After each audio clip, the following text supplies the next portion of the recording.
Hi everyone. Today I'm looking at Microsoft Flight Simulator, one of the most interesting and unique games you could ever want to play. This game is 2 decades in the making, and the graphics are incredible. You've got a variety of different options, and it's without a doubt one of the most beautiful games you could play, one of the most unique games you can play, and something that probably everybody can get into. In this version, I'm playing it on the Xbox Series X, and the Xbox Series X runs the game very well. Of course, if you have a high-end PC, you can get probably the optimal settings in there. There's a lot of different play styles, and if you were to ever check out some other people's videos, on YouTube, people have done some really unique things with Microsoft Flight Simulator. The setups that people have, the time that they've invested in it, it's really incredible. This is not a game where you're going to be jumping in and fighting other planes or shooting something down. It's nothing like that. It is literally taking off and flying and landing. If you want the true experience, you can have your plane taxied to the runway, and there are so many different planes that you can try from. You can literally go to any place in the world. There are special attractions. You can visit the Giza pyramids, you can fly over the Grand Canyon, and there is a marketplace available as well in the game where you can purchase additional content that has been created by folks. In there you can get additional aircrafts, special aircrafts, you can get special airports.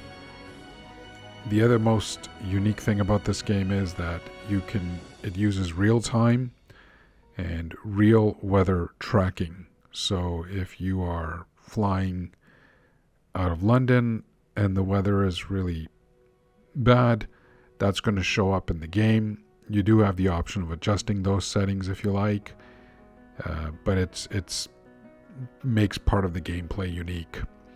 I've tried to showcase just about 2 or 3 planes. This here is the Dark Star, one of the fastest planes in the game. It was released after Top Gun 2, referred to as the Experimental Dark Star or Maverick's Dark Star. And I'm trying to fly low here so you can see what it looks like. This is a really fast plane. There's people on the internet that have figured out how to fly it at Mach speeds that are just really incredible. Are you flying a real plane? Obviously no, but this is a really good experience of what it's like to try to fly a plane. There are people on the internet that have bought special chairs and special joysticks and set up monitors to give themselves the really true experience. And I think that would probably be really awesome to try out if somebody's got the time to invest in something like that. I think when you're going to jump into this game, there's a bit of a learning curve. If you've never played it before, you may have to check out a couple of videos on how to play.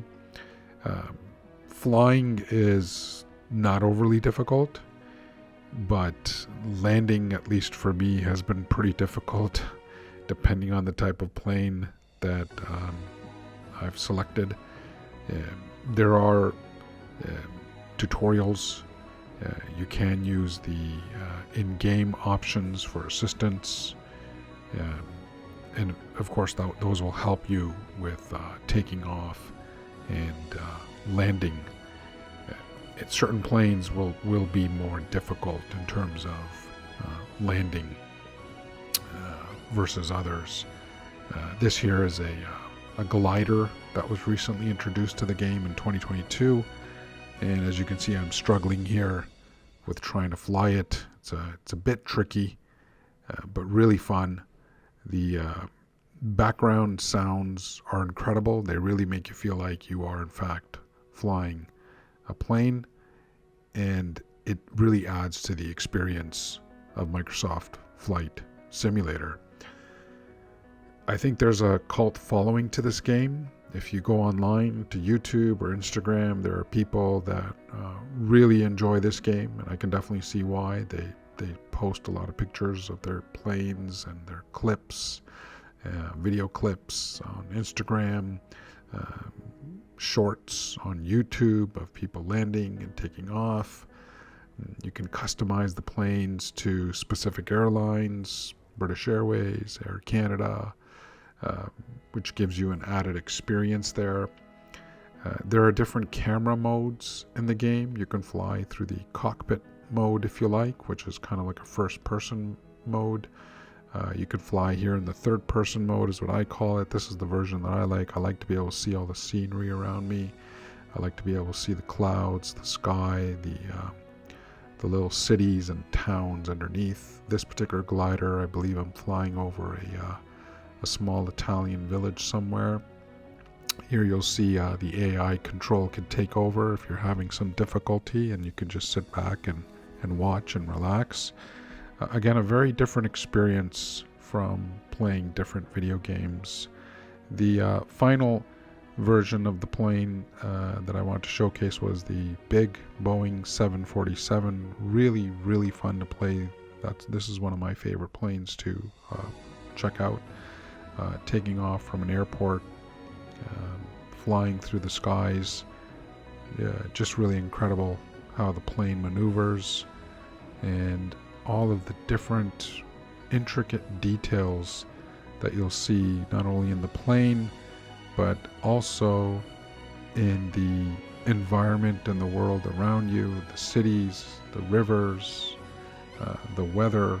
Just incredible. I can't begin to imagine how difficult it must have been to make this game and how much time it took, but it's really paid off. And again, of course, looking ahead, really interesting to see what Microsoft Flight Simulator will do with this game, with the release that they'll probably have in the upcoming future. Again, if you've got the Xbox Game Pass, this game comes with the Xbox Game Pass. If you don't have the Xbox Game Pass, you can purchase the game. It's on for different prices at different places, but I think it's really worth it to try this game. One of the most unique video gaming experiences that you'll ever have.